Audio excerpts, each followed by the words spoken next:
right, guys, welcome back to Key Knowledge 4 of this second outcome of Unit 1. And today we are talking about when we're planning our business, do we buy an existing business or do we start a new one completely from scratch? Okay, so that's what we're on about here. Here is our study design, and we can see we're working our way through. So the fourth one, costs and benefits of purchasing an existing business compared with establishing a new business. So what are the advantages and the disadvantages of each, basically?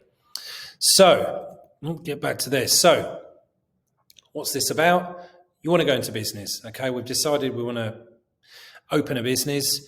You basically have two options here. Do we start something completely from scratch ourselves, or do we purchase an already established business?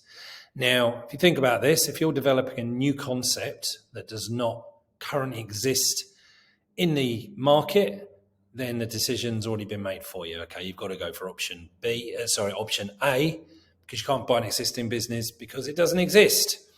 But if that's not the case, buying an existing business, what does this mean? Basically means buying a business that is already operating.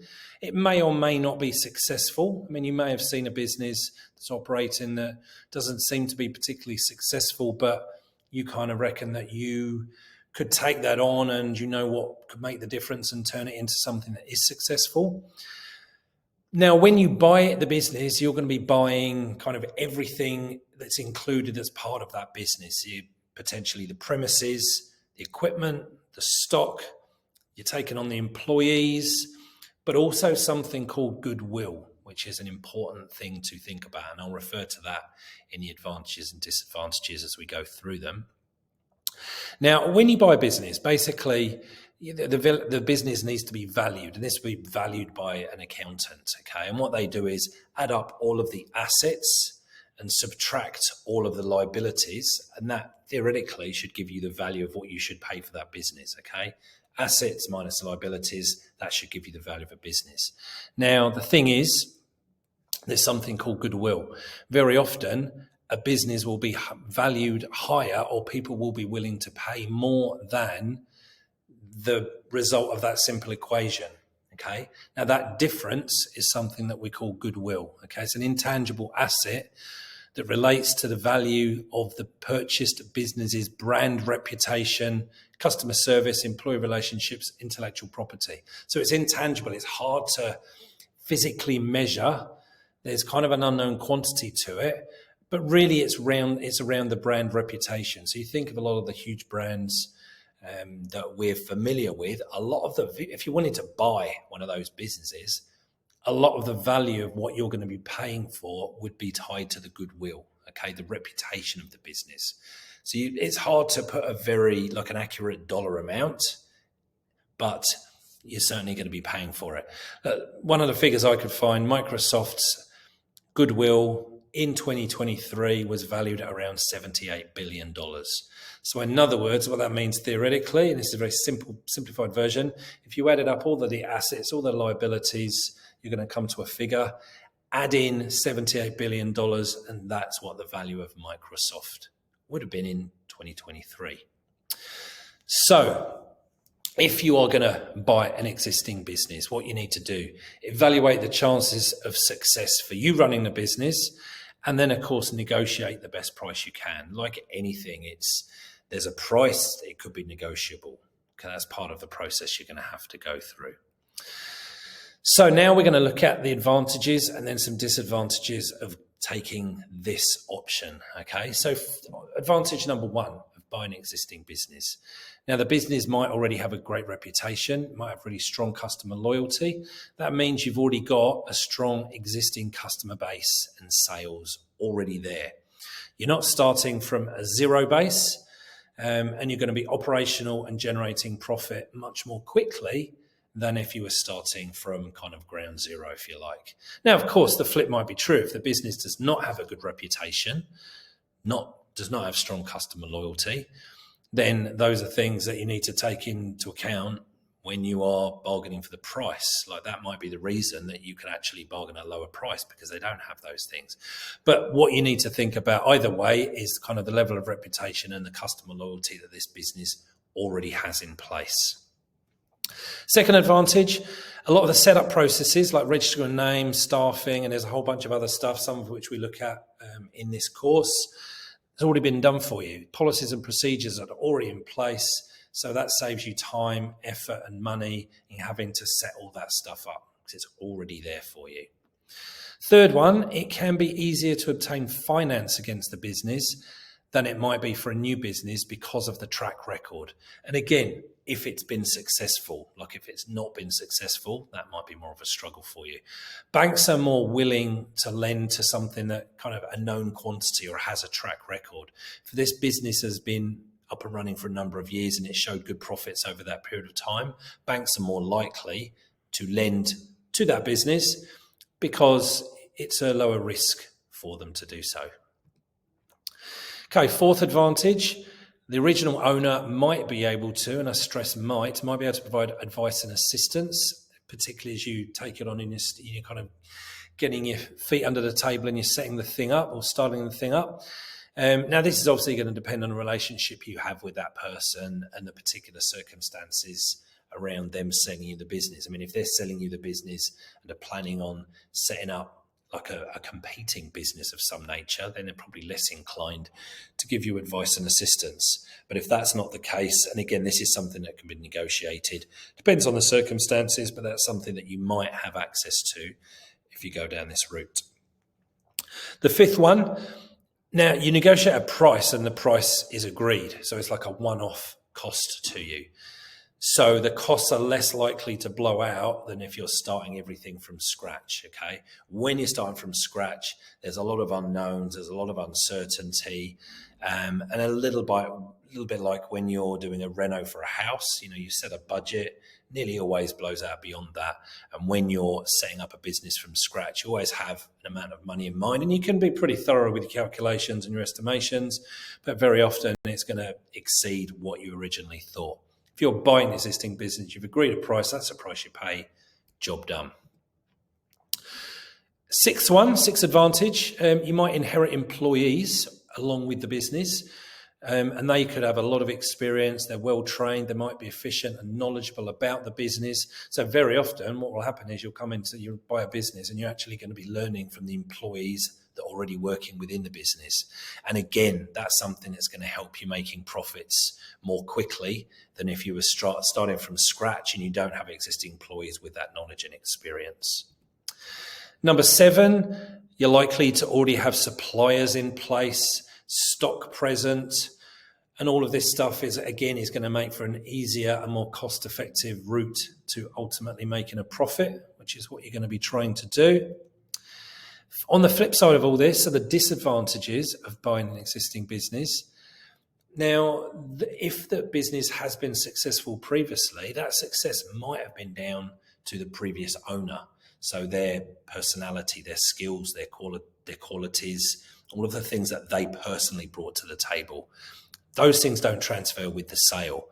Just because that person has made a success of the business doesn't necessarily mean that anyone can. So again, you need to think about what's behind the success of the business. And if it really was down to that original owner and you maybe don't have what they had, then again, you might need to think again.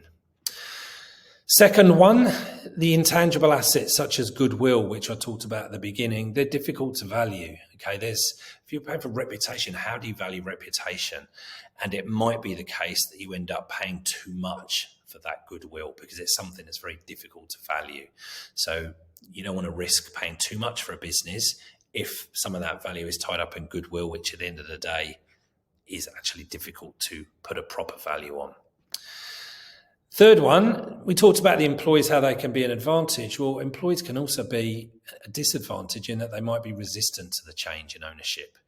So they might have, had a really good relationship with the previous owner. They might be quite annoyed or stressed that the previous owner's kind of leaving and someone else is coming on board.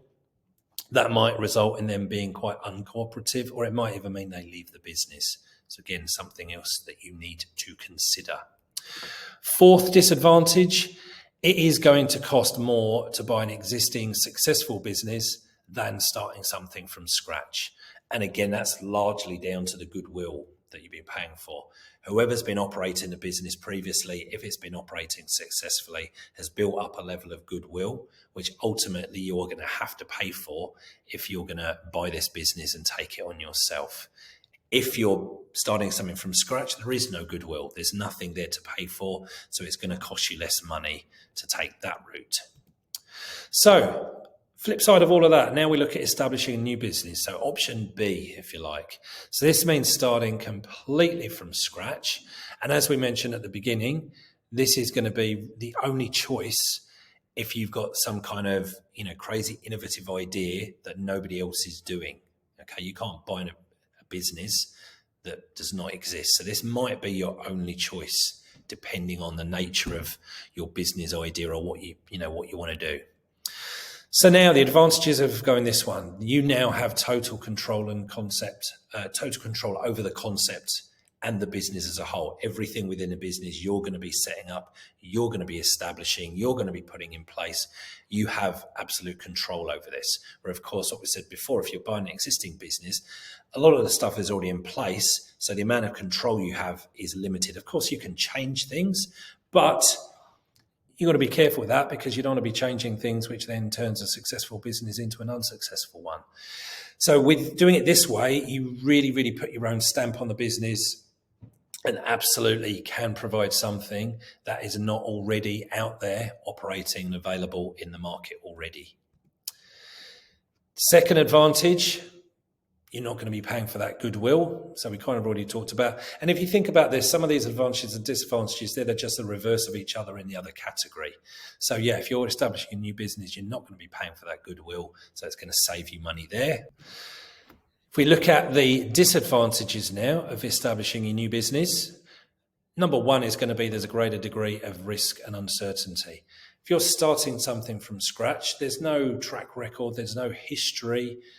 We don't know if this is going to work. There's an element of guesswork here.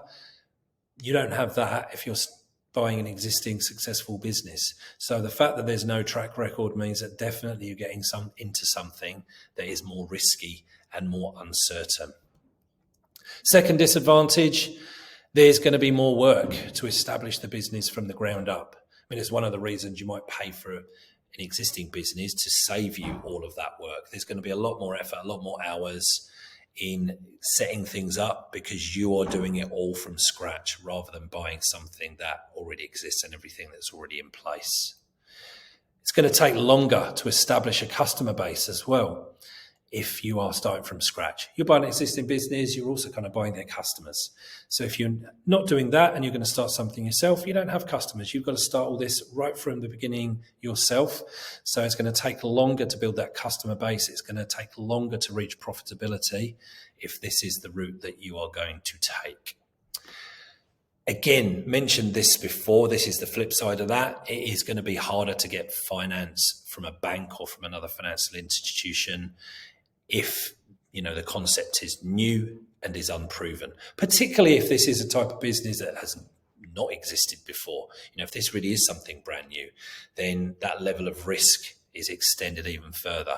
But yeah, banks are going to be less willing to loan against something which is untested, unproven. Also, disadvantage number 5, think about the potential for unexpected competition. So again, particularly if you're starting something which doesn't exist or something that's kind of new in some way, doesn't exist in the market, once you set your business up, how easy is it going to be for other people to then kind of jump on your back and replicate your business? Once other people see something new, very often it will be replicated very, very quickly. So you need to build that into the equation in terms of you're thinking about future revenues, future sales, because you might think you're going to have the whole market to yourself. But if there's other people that kind of essentially copy your business, replicate it in some way, then those sales are potentially going to be shared out between you and them. So you need to think about that as well. And there are ways to limit the risk of that, some of which we touch on later in the course as well, but definitely something to bear in mind. Disadvantage number 6 in terms of establishing a new business. It might be difficult and time consuming to find and then train new staff. So remember, if you're buying the existing business, the staff are likely, at least some staff are likely to come with the sale. This time you're going to have to find them all. That's a really time consuming process, and it can be quite an expensive business as well.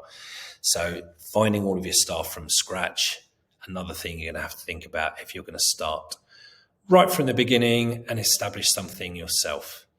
So look, summing up, if we think about what we've just done, you should now have some notes, and it lists 7 advantages of buying existing business, 4 disadvantages of buying the existing business, and starting a new business, 2 advantages and 6 disadvantages. Okay, so think about those numbers. You would think that buying an existing business would kind of be the obvious option there, because it seems to be more in favor and less against that particular option if you just look at it the way that we just kind of broke things down. But you need to think about risk and return. So far we haven't mentioned this. In life generally, the greater the risk, and remember, starting a new business is more risky, the higher the potential return is going to be. So again, if you're someone that your profile is more risk-taking, then despite buying an existing business seeming to be the better, the safer option, if your risk profile is more kind of taking a risk, you're willing to take a punt on something, the potential return is also potentially going to be higher for starting something from new as well. So again, it's not just as simple as there's so many advantages, disadvantages. You need to think this more holistically and think about you yourself as well. Think about financial return. Okay, so in terms of making more profit, self-fulfillment, sense of achievement. In other words, are you going to be more fulfilled and feel a greater sense of achievement if you started something completely new, as opposed to if you've just bought an existing business, then continue to run it successfully? So there's lots of different kind of nuances and ways to think about this. So outside of those obvious advantages, disadvantages, it becomes kind of more of a holistic, a bigger decision that you need to make, and you really need to think about the type of person that you are as well. So that is it. Buy an existing business or start a new one. Again, you should have a nice set of organized notes there. That's it for this one. I will see you in the next video for Key Knowledge 5. Okay, cheers for now.